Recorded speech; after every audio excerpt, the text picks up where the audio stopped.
Patuloy sa ating mga balita. Hinimay na ng Finance, Budget and Management Subcommittee B ang 614.5 million pesos na proposed budget ng Ministry of Transportation and Communications sa pagpapatuloy ng budget deliberations ng Bangsamoro Parliament. Ang News Now mula kay Naphtali Velarde.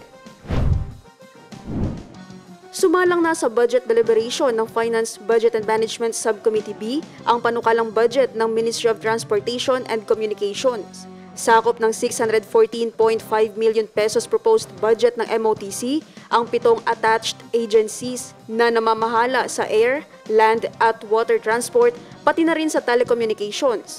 Kabilang dito ang Bangsamoro Airport Authority, Ports Management Authority, Maritime Industry Authority, Civil Aeronautics Board of the Bangsamoro, Bangsamoro Land Transportation Office, Bangsamoro Land Transportation Franchising and Regulatory Board, at Bangsamoro Telecommunications Commission. Ayon kay MOTC Minister Termizi Masahod, ang pondo ay mahalaga upang mapalakas ang operasyon ng ministry sa 2026, lalo na sa pag-upgrade ng regional mobility at pagtiyak ng coordinated, ligtas at maaasahang transport sa communication system sa rehiyon.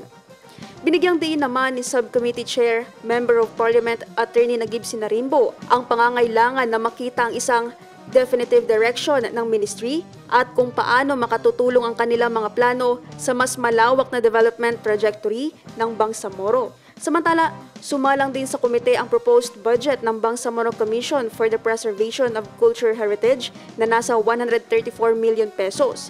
Ayon kay MP Sinarimbo na kailangan ng grassroots level engagement upang siguraduhing epektibo ang implementasyon ng preservation efforts sa buong rehiyon.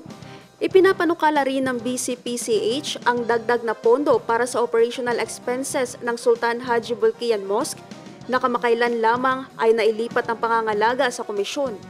Ang Grand Mosque ay nangangailangan din umano ng patuloy na maintenance at suporta. Naphtali Velarde, iMinds, Philippines.